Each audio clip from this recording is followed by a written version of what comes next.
Hi, everybody.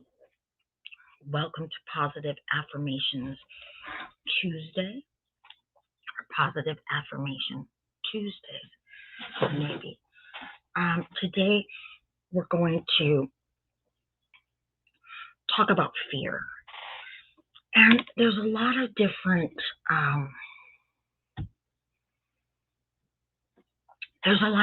types of fear, right?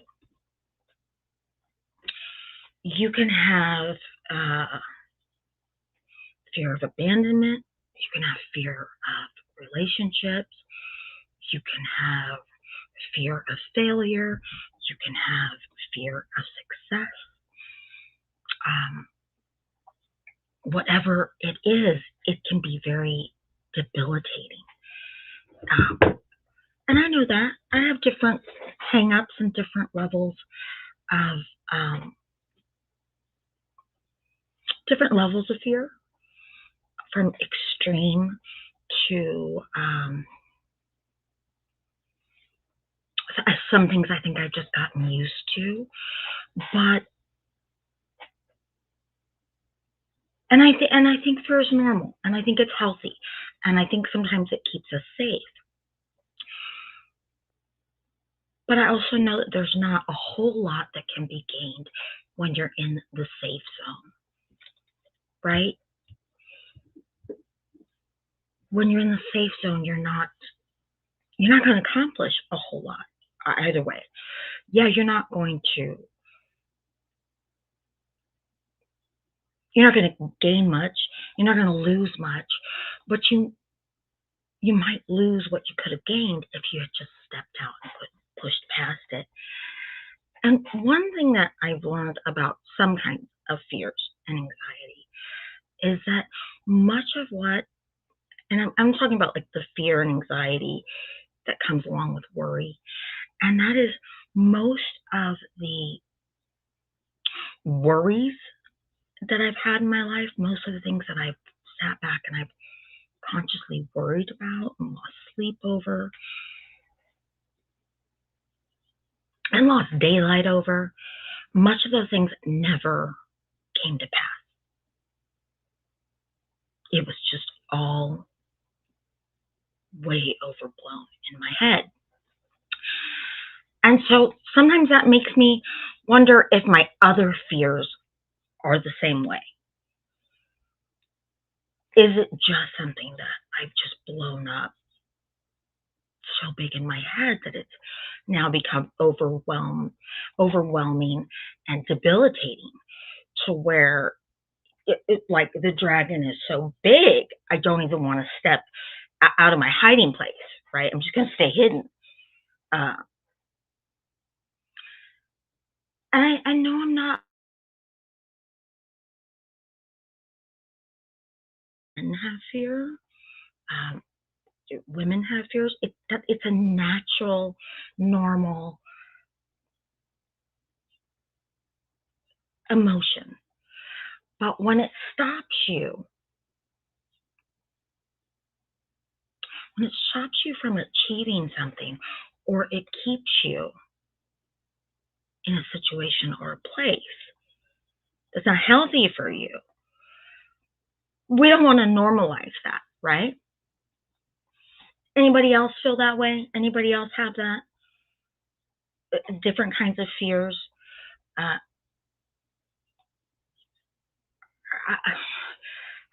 I guess you could say I fear commitment. I'm not a fan. I'm not. I don't crave a relationship. I don't want a relationship. I don't feel like I need a relationship. But I know that belief and that life choice comes from never having seen a healthy relationship. And I don't really know that I've ever even been in one. So does that life choice about relationships for me, is that stemmed? Was it born out of fear? Probably. probably I certainly didn't want um, I certainly didn't want any of the types of relationships that I saw when I was growing up. I didn't want those. Um, I wasn't afraid of them because I was a kid, but I know that I was afraid a lot in the house because of the uncertainty that the relationships brought. And I know that um, my siblings and I, none of us, from the time we were very little, ever even wanted to get married. We didn't want to get married. We didn't want to have kids. We, which is strange for all the kids to feel that way. Um, most of us did those things, but that tells you that what we saw, we didn't want. We didn't know how to fix it, and it concerned us enough for us to all take that stance, right? I consider not wanting to be in a relationship a life choice, but if I wanted probably to be really brutally honest with myself, I would have to say that it stemmed from fear and from some childhood trauma that I had, right? Um, that's a that's a fear I don't necessarily want to fix. Like I'm really good uh, with the decision that I've made at this point in my life. I just can't do it again. And I also have a fear of success, and that has held me back many times. Oh, let's see who came over here. The chat is loading a little bit slow. I have it on a different one. Oh, hi Ronnie Lynn, hi Mary Lou, hi Sandy. Oh, is it a little bit low? Maybe it's just me. Maybe I just need to speak up a little bit. I was kind of coughing and hacking a little bit earlier, and so I was trying not to aggravate whatever was in there. Is that better? Don't really know what else I could do. Let me see here if there's a way that, no, I can't do that. Is that any better?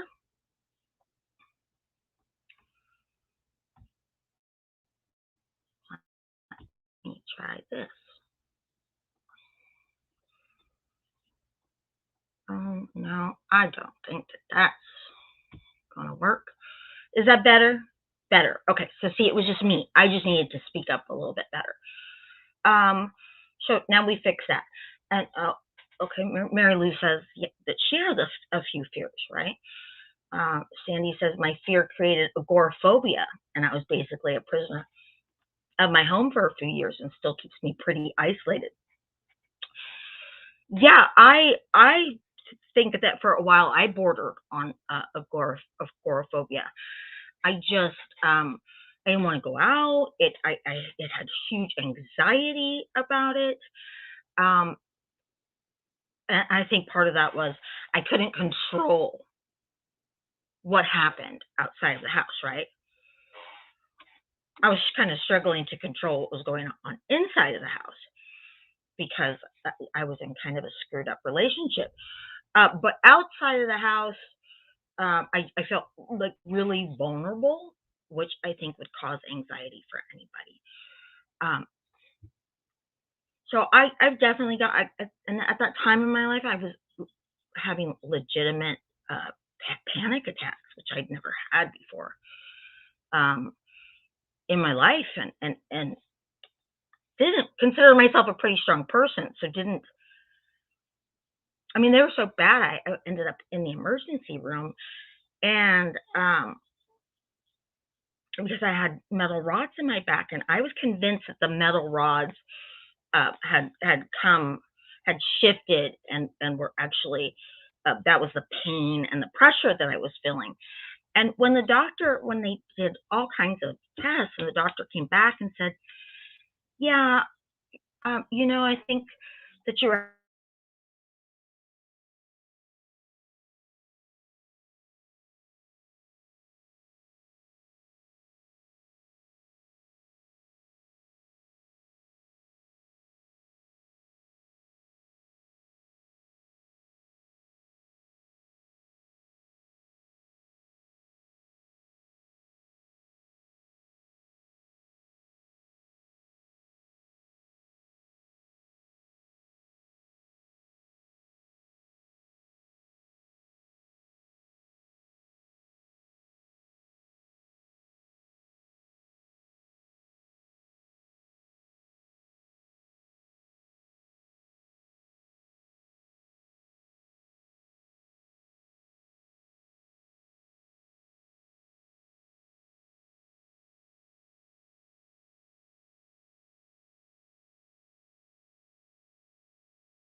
All right, are we back?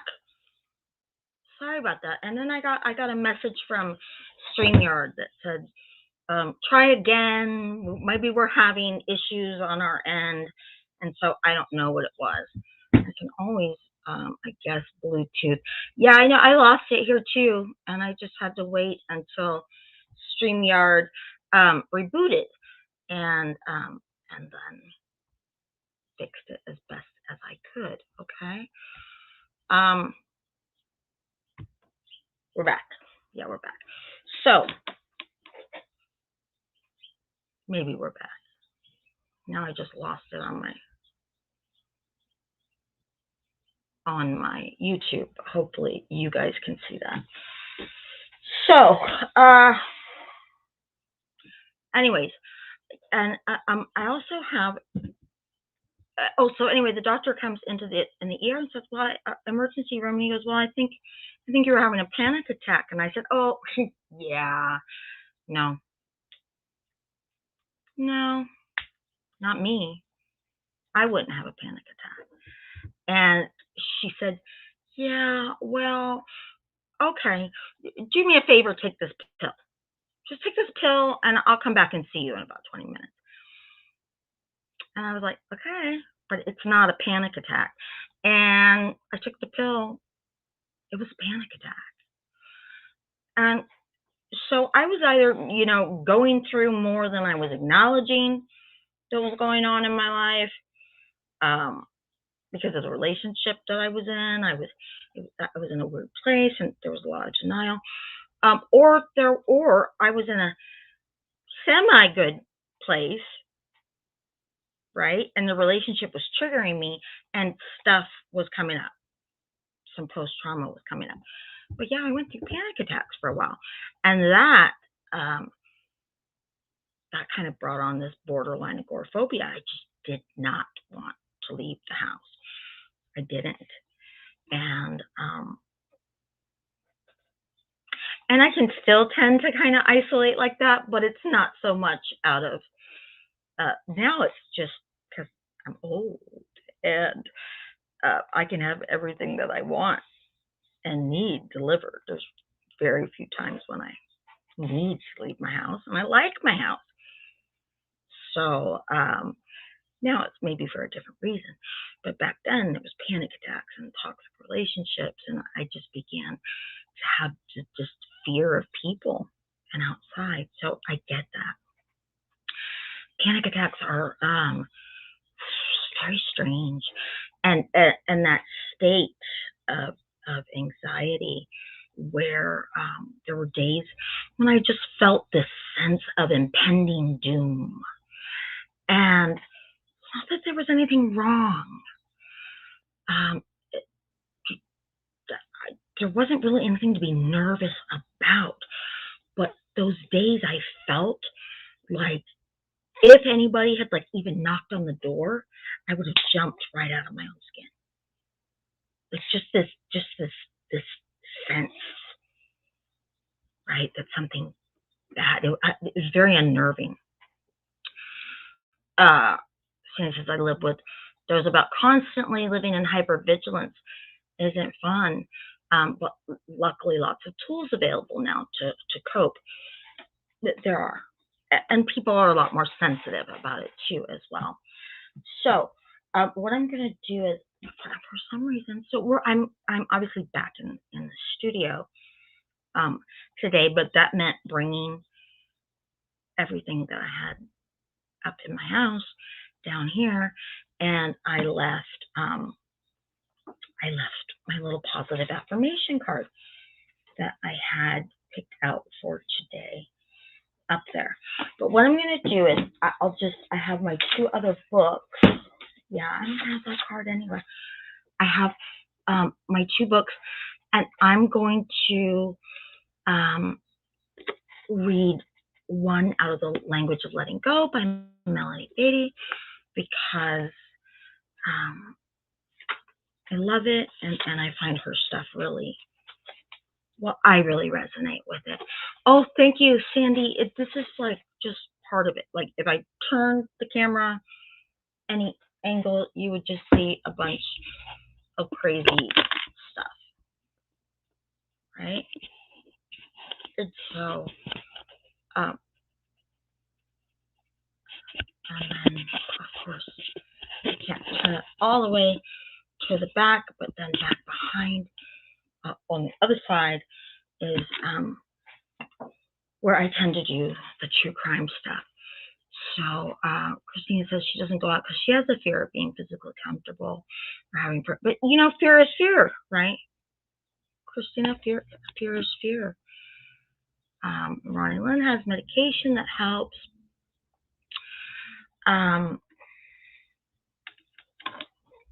thank goodness there's a lot of that too, because there seems to be a bigger understanding of anxiety and depression and stuff now. So anyway, I'm going to read this bit from Melody Beatty about fear, okay? And hers tend to start with like a quote, and then there's a body of reading, and then it ends with an affirmation, okay? Do not be too timid or squeamish about your actions. All life is an experiment. The more experiments you make, the better. What if they are a little coarse and you may get your coat soiled or torn? What if you do fail and get fairly rolled in the dirt once or twice? Up again, so that you shall never be so afraid of a tumble. And that's a quote by Ralph Waldo Emerson, one of my very favorites. Fear can be a big stopper for many of us. Fear of fragility, fear of failure, fear of making a mistake, fear of what others might think, fear of success. We may second guess our next action or word until we talk ourselves out of participating in life. But I failed before. I can't do it good enough. Look at what happened last time. What if, ... These statements may disguise fear. Sometimes the fear is disguising shame. After I finished the first 2 chapters of a book I was writing, I read them and grimaced. No good, I thought. Can't do it. I was ready to pitch the chapters and my writing career out the window. A writer friend called and I told her about my problem. She listened to me and told me those chapters are fine. Stop being afraid. Stop criticizing yourself and keep on writing. I followed her advice. The book I almost threw away became a New York Times bestseller. Relax. Our best is good enough. It may be better than we think. Even our failures may turn out to be important learning experiences that lead directly to and are necessary for an upcoming success. Feel the fear, then let it go. Jump in and do it, whatever it is. If our instincts and past have led us there, it's where we need to be. And the affirmation is, today, I will participate in life to the best of my ability. Regardless of the outcome, that makes me a winner. And that's true. That's true. When I was a kid, participation medals and ribbons and stuff were a thing. And of course, nobody wanted them as much as they wanted the blue ribbon, right?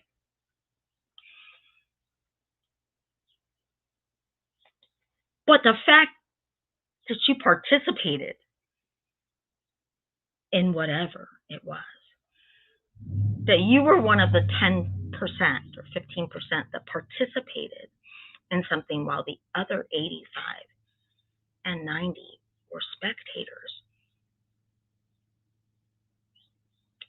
In that thinking, in that mindset back when I was a kid, and they might still do it, I don't know.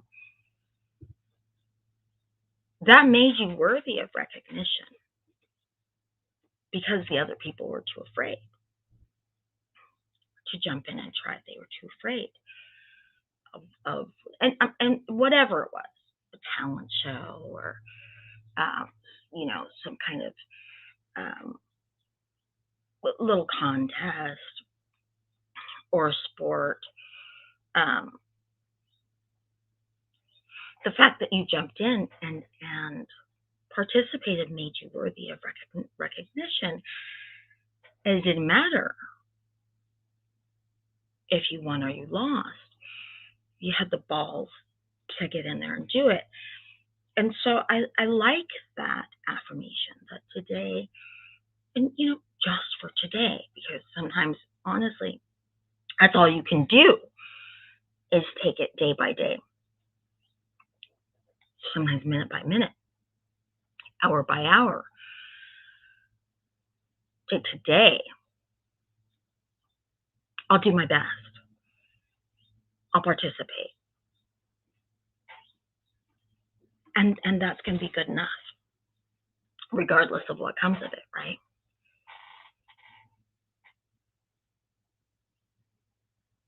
It's not always easy to do if you have fears that are holding you back. I have, like I said, I have a fear of success. And that fear of success really showed itself in a couple of novels that I was writing that were very, very, very good. And I knew they were good because I love to read. And I kind of know the difference between when I'm reading junk and when I'm reading something that's pulling me in, and I can see it, and the characters are resonating with me and the stories resonating with me. But I didn't just know it because I knew it was good.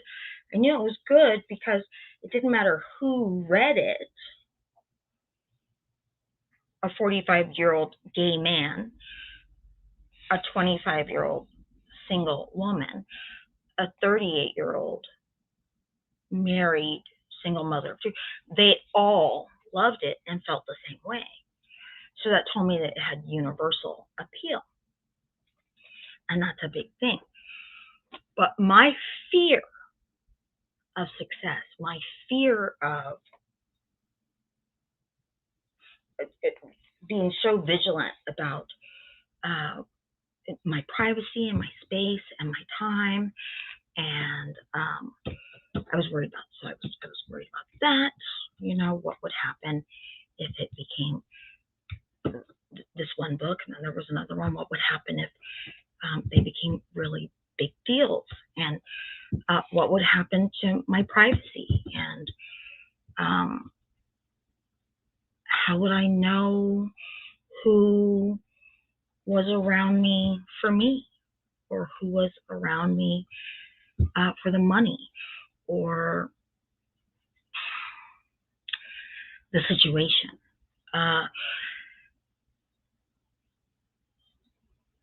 And I ended up just to slowly pull away from the writing project. And then it happened again with another book that I was writing, same thing. And I knew that book most certainly had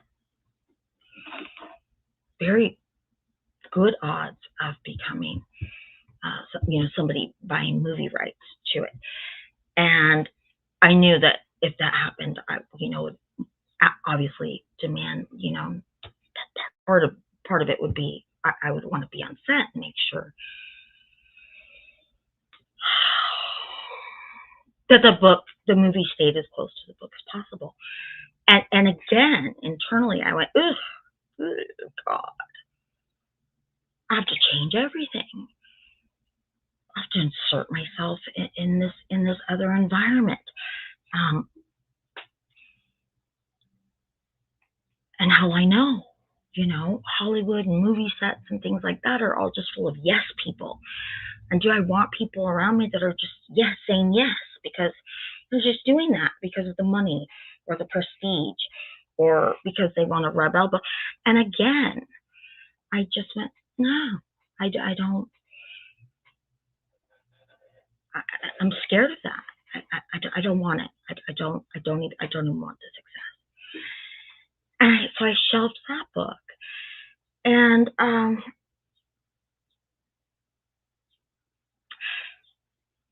of course, I look back now and I think, well,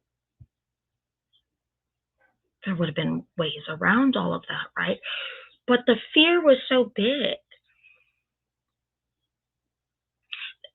The fear of just too much exposure and too many people in my space, and too many people trying to get in my space, and having to deal with an agent for this and an editor for, and I just didn't want it. And I look back and I wish I had at least finished the books and then put them someplace where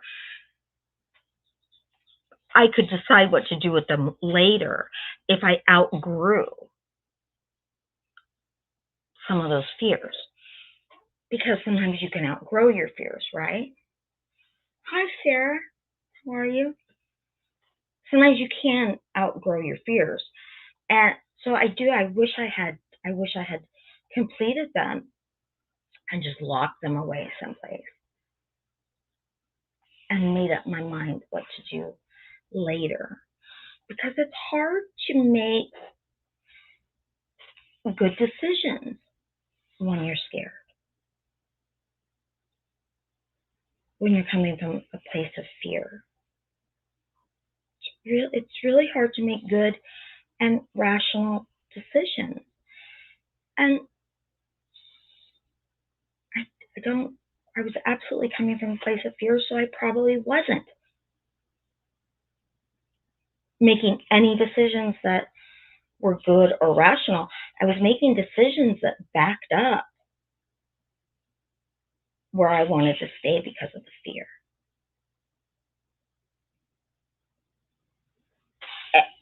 Every excuse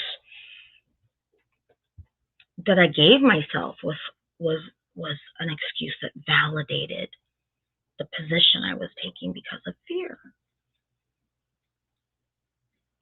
So that wasn't objective at all, right? How could I be objective? It wasn't even a fair poll. It was me asking myself if I was doing the right thing, right? Sometimes we need to talk to other people, or at least wait to see if that fear lessens before we can go back and try to look at it objectively. And that's just my fear of success. There's people that have fear, but it kept me kind of pigeonholed, right? Probably missed out on a lot of opportunities that I probably would have really enjoyed. But then people have fear of abandonment, right? And that'll keep them in kind of a subpar relationship because they don't want to be alone. Fear of commitment, which is the opposite. Saying I'd rather be alone than be in a subpar relationship, right? All those fears are big deals. The fear of failure. And I think, I was going to say, I think that stops people more than any other kind of fear, but then maybe not. Maybe people are just as debilitated by the fear of success and other fears than they are about the fear of failure. I'm not really sure. Oddly enough, I don't necessarily have a fear of failure because I've done it so often that I think I've almost perfected, at least how I feel about failing and then getting, no matter who's watching, and then getting up and just trying again, going whoopsie. So oddly enough, I don't have the fear of failure. I got that opposite one, which is a little bit strange. So,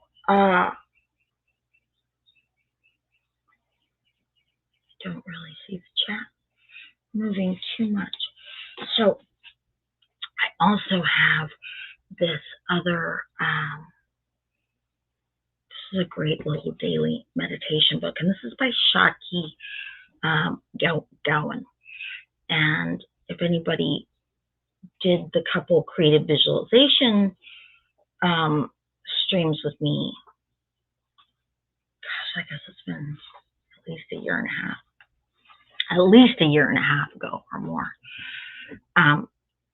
You'll know I'm really a big fan of Shaki. So, and this says that it's about fear, so maybe when I looked in the glossary, it said that it was about fear.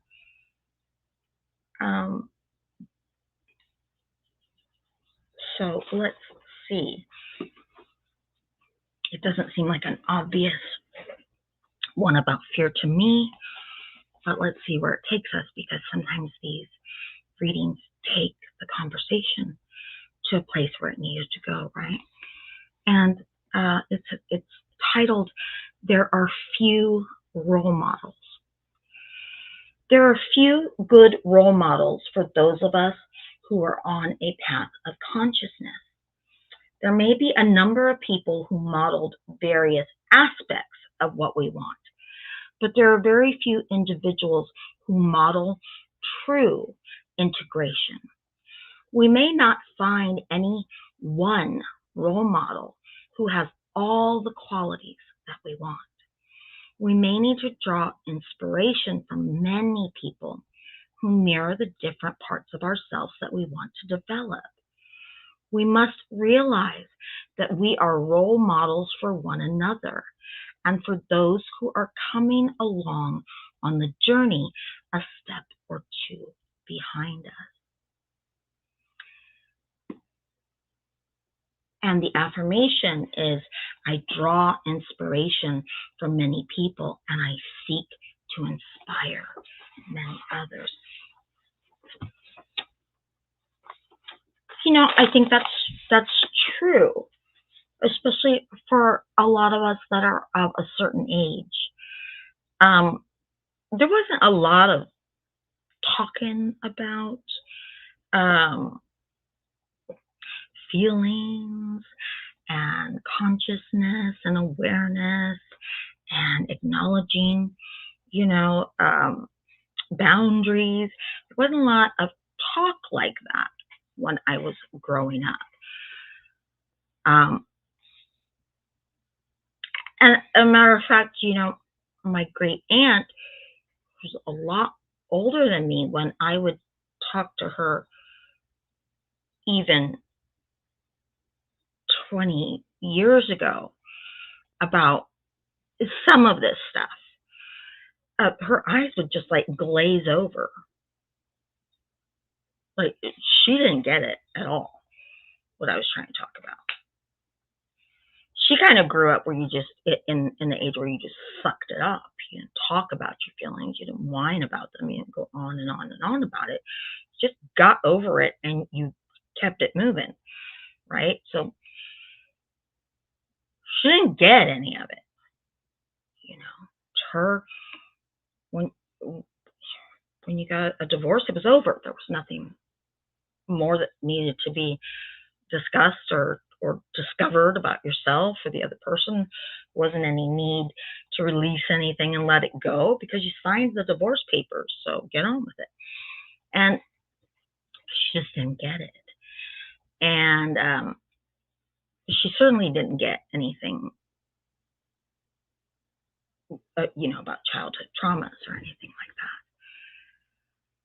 No, that generation didn't help our generation by telling us to get over it.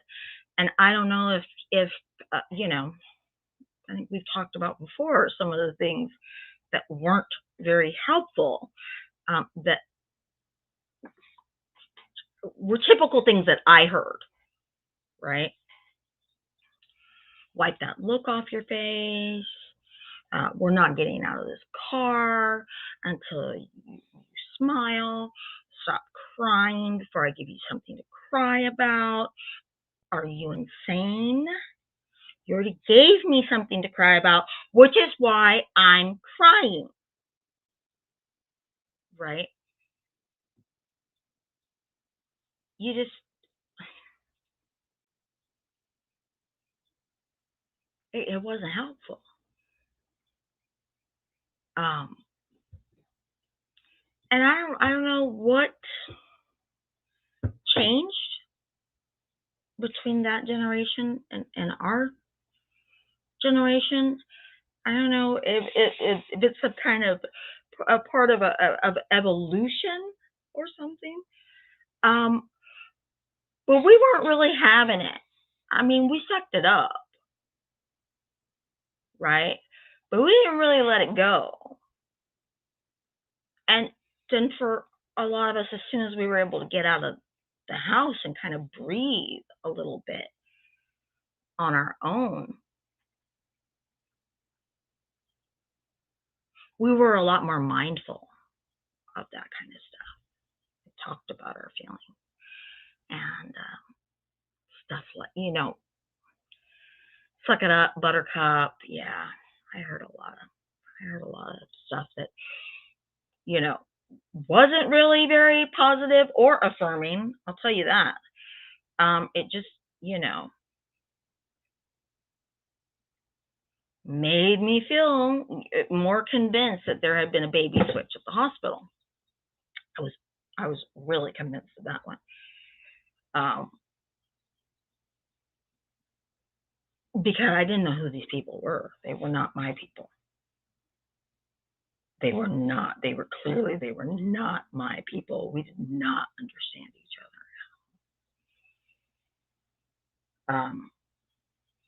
And still wouldn't, if we talked.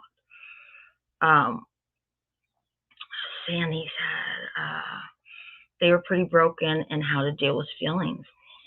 Yeah, it just, like I said, I don't know what changed in the generations. I'm glad it did. I'm glad it did because I don't, I wouldn't, I would not have wanted to walk my life as emotionally tone deaf as my parents were, or their parents.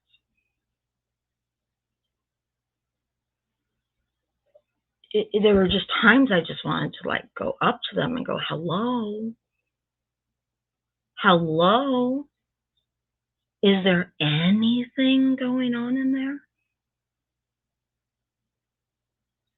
Like, is there any emotions going on in there? Like, what do you think? What do you feel? What are your thoughts? What are your feelings? What are your hopes? What are your dreams? What are your, you know what I mean? They were just so flatlined to me. Heard a lot of damaging things that created the issues that we have to deal with now. Yeah, and I mean, and I think part of it was the issues that they had from their childhood, right? But something happened that made our generation a little more curious. a little more willing to talk about it, to cry. I don't know, maybe it was all those times we had to stop crying. Maybe it was just pent up tears. But there's something about our generation, at least most of the people that I hang out with, because I don't want to hang out with the other people, but are just a little more willing to be vulnerable and to say, this is how I feel, and this is my stuff, and it's not very, might not be very pretty, but it's my stuff, and I'm working on it. And sometimes I'm confused and I don't know what to do about it. And sometimes I'm scared that I'm not going to fix it all. But I know I just don't want to die like my parents did. Whatever it is, it might not be very pretty, but it's mine. And at least I'm working on it and I'm acknowledging it, and I'm not scared for you to see it. And I think that that's huge. I think that it's huge. She says this is part of the reason she never had kids, didn't want to inflict these kind of issues onto them. Sarah says, me too. I'm now realizing it's okay for me to be different, learning how to cope with it. It's taken a long time to get where you are today. Sandy says, it's understandable, Christina. I worked through a lot of guilt around having kids and damage I caused.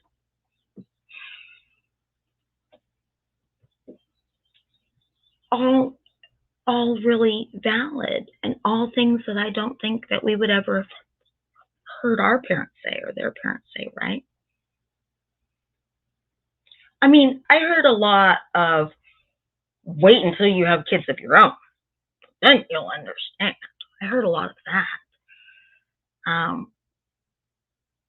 But that just, for me, just became part of this regurgitated run-on sentence of just crappy.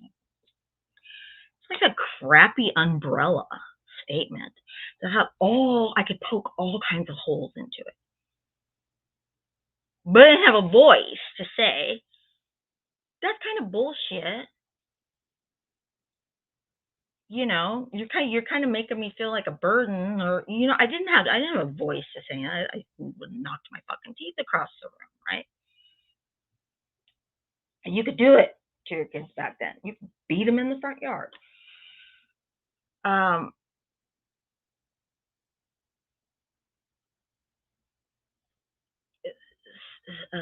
Sandy says, love when Abraham Hicks says we can't get it wrong because it's never done. And I think that's true. If you get kind of in a roundabout way, this has brought us back to fear.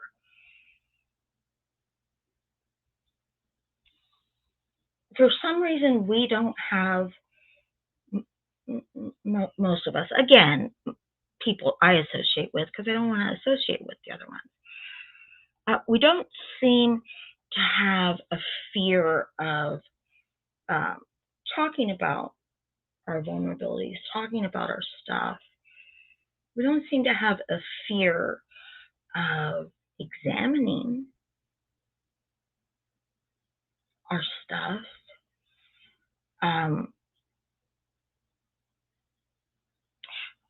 I just think we don't know what to do with it after we've done that, because we haven't seen it done. Yeah, nobody has showed us what to do next. I'm kind of a believer that once you talk about things, I've said before, you can't unknow something that you know. You'll hear people say, I can't unsee that. You kind of can't unhear things that you've heard, and that's a burden, because we know that from our childhood. Some of the things that have been said to us, we replay it again and again and again and again. But you can also flip that coin, because even a bad penny has two sides. Okay? Say it. Talk about it. Say it out loud.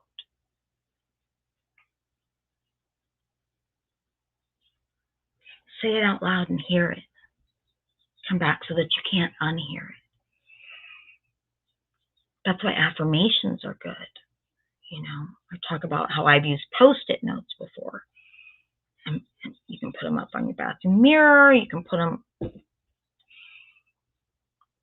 if you have a closet where the door opens. I don't think it would really work with closet doors that slide. You could put it on the inside of your closet door, on the inside of your pantry door, on the inside of a cupboard.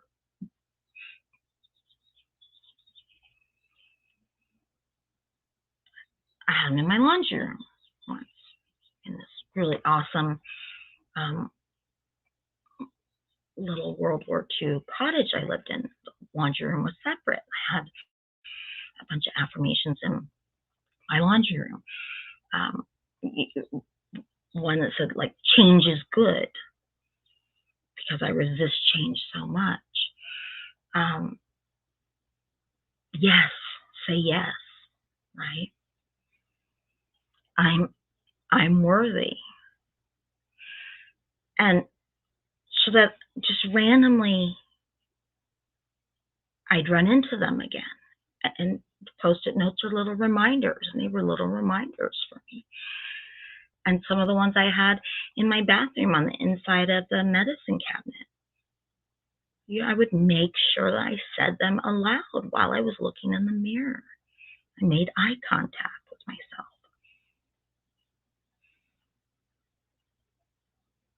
It's important. And it's acknowledgement. And it's affirmation of all the good things that you are. And it's affirmation of all, it's a way of affirming all the journey that you're on. You know, all I know is that if I died this afternoon, I made a ton of mistakes.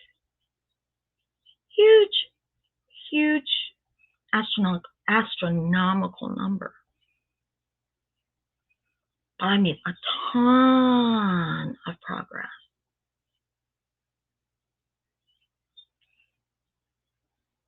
And I've evolved a lot.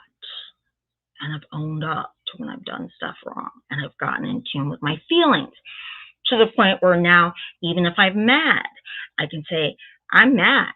And we're not talking about this right now because nothing good's going to come of it.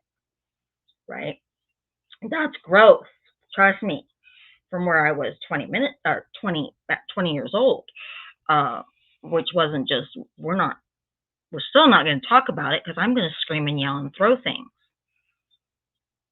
And it's not going to be a safe space, right? Where I am now is huge. And if people don't like it, tough, because I'm not throwing stuff and screaming and yelling and saying things that I can't take back because I'm in a place of anger.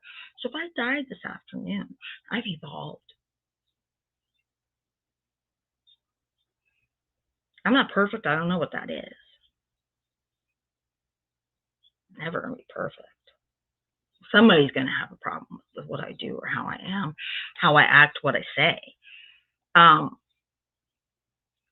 I've evolved past that person that was really damaged and really lost when I left my parents' house. That's enough. I don't have to be finished. As long as I'm a work, as long as I'm not a crash site, right? As long as I'm a work in progress, I've won. A work in progress means I'm participating in my own life. I don't know what a healthy relationship looks like, but I'm participating in making myself better.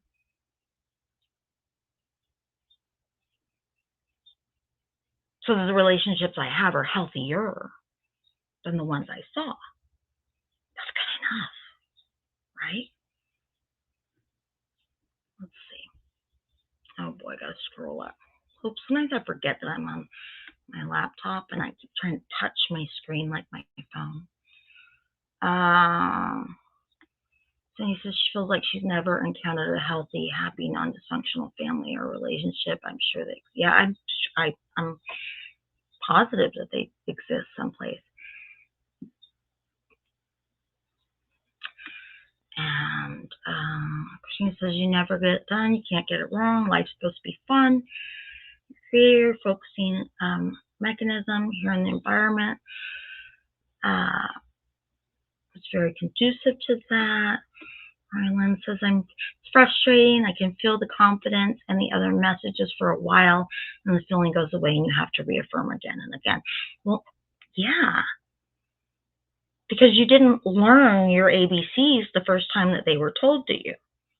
You didn't even learn them the first time you were able to say them the first time by yourself. Like, it took years and years and years to where it's just second nature. It took a long time to learn how to tie your shoes. Now it's second nature because you've done it for years. A positive affirmation isn't a flu shot. It's not a vaccine against feeling bad or having doubts.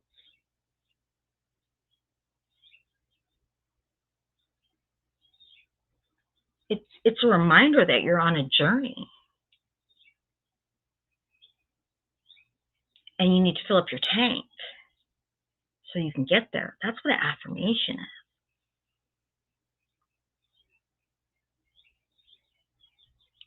That's what it is. It's not going to stop the doubts. It's not going to stop the fears. It's not going to stop the pain. It's not going to stop you from having a bad day. Nothing will stop that. Nothing will stop those things. The affirmations are just a reminder that whatever is going on, if it's a great day, if it's a bad day, if the birds are chirping and everything's great in your relationship, and you're feeling really good about yourself, or if everything's going really sideways, it's an affirmation that you're there, you're here, you're worthy, and you're on a journey. You haven't reached the end. So it's just a reminder to help you keep moving along. And pretty soon some of it does become second nature. But it takes a long, long, long time. And that's why putting positive affirmations up on Post-it notes and in places, if you're in a safe place to do that, is great, because you're not always going to remember to pick up the book. You're not going to be in the mood for it. You're going to have to want to get up and go get it. Or look at the deck of affirmation cards. You're not always going to want to do that. So you post them in little places where you can't help but run into them sometimes. And I tell you, I never felt bad about, no matter how bad of a day I was having, I never felt bad. I never felt worse when I saw one of my affirmations. So what's to lose? What's to lose? He said, when you get hold of an idea, play it out for the pleasure in it. If you're doing it for any other reason, you're not connecting to the source of energy. Oh, that's from Abraham Hicks that Sandy had talked about. Sandy says, so many years of trauma therapy, so many years of applying what I learned to retrain your brain. Thank God had good insurance. Yeah, and I mean, you can have a ton of therapy, right?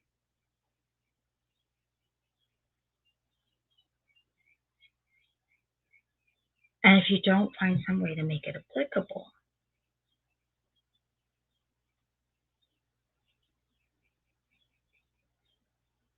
you have to apply it. You can't just talk about it. You can't just buy the book and go to the appointment. You've got to apply it somewhere. You've got to give it something to stick to. Um, it's the way you grow. It's the way you change. It's the way you evolve. It's the way you push past some of your fears. And like I said, I think people of our generation, most of them, we already have come leaps and bounds above where our parents were. But there's still more to do because we aren't done, right? I still have fears that probably hold me back. Um,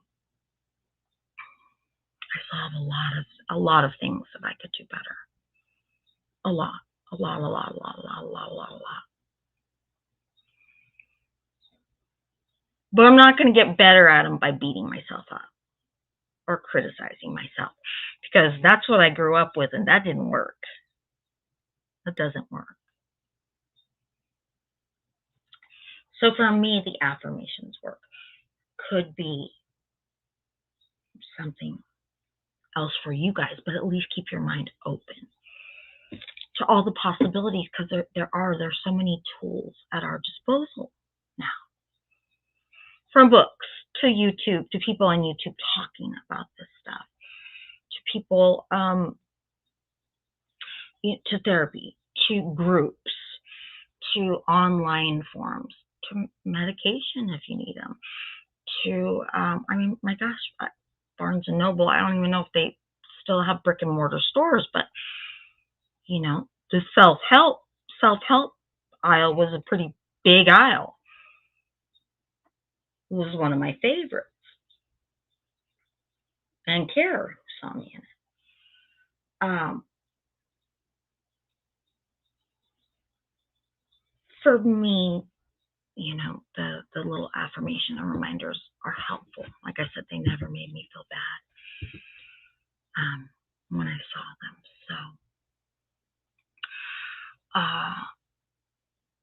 So anyways, that I really am sorry that for some reason I keep hoping it's gonna be in. Oh my gosh, I thought I left it upstairs and it was stuck in the back of the book. So I do have our little affirmation card. And this is one of them that asks the question, which, I like those. I actually I think I said this before, I had a journal where I'd write the question in it, and then I would journal for like a page and a half to really acknowledge the question. Because I just find them really thought-provoking. So, and then on the other side, it has the affirmation. So we're going to do this, and then I'll leave you with that, okay? And again, this is kind of tied to what we were talking about, fear. What's one thing you haven't done yet that you really want to do? And what's stopping you?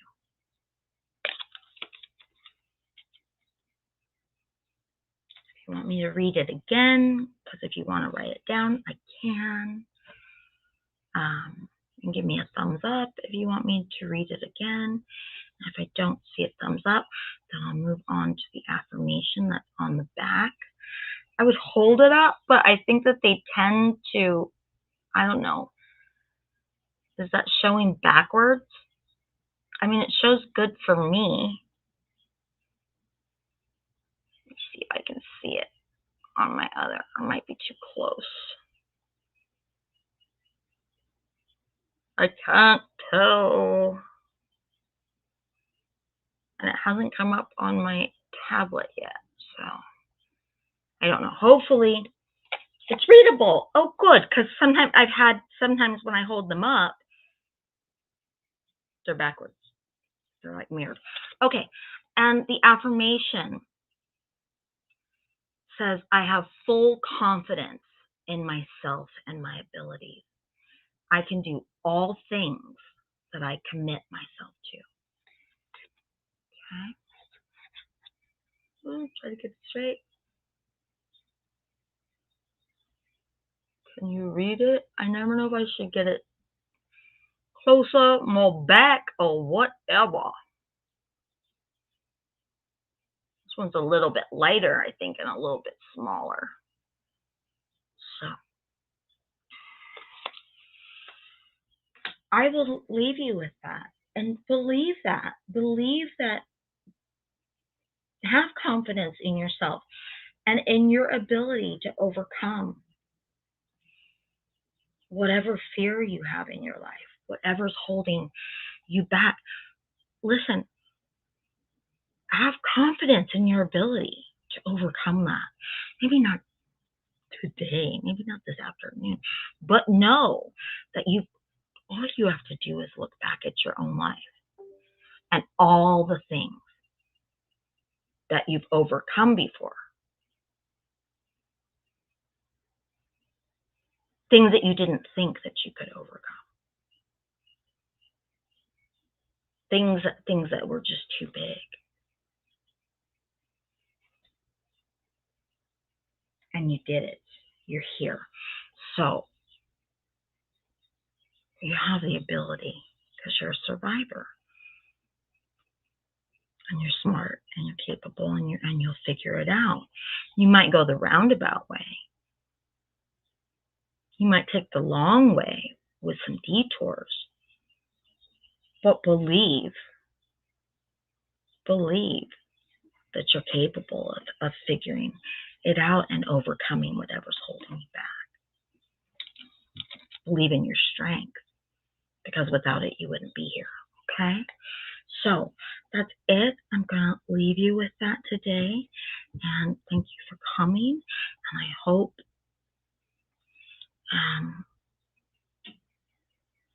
it was a good discussion and that you feel good about it. I know I feel good. I feel better after these. So I hope that you do too. And I will see you again next week. I don't know what the topic will be yet. But if anybody has any ideas, you can certainly leave them in the comments. If there's some topics that you'd like to talk about, you can leave them in the comments, okay? Everybody, have a really, really good day. And be kind to yourselves, okay? And I will